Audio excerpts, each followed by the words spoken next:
lang din siya. Kaya lang yung po yung nagkakos ng silaw, sa naliliyo, parang nahihilo. Mas maganda sa'yo yung transition.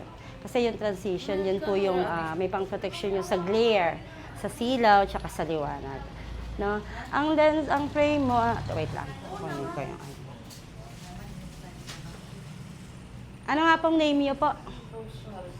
Rosemary. Okay. So, bali, Ma'am Rosemary, may grado kang 50 na astigmatism. 50 cylinder. So, ang lens natin doon, aabutin kang 2,000. Tapos, ipa-plus na lang natin yung frame na mapipili mo. Sukat-sukat ka.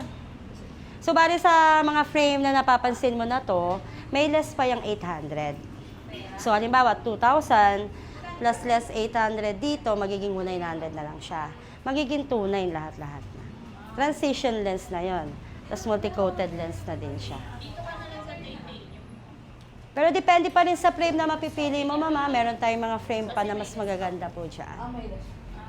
May less pa naman na 800 yan. Halimbawa sa 2,500 less 800, magiging 1,700 na lang. Plus 2,000, aabutin ka lang 3,700 lahat-lahat na. Transition lens na yan.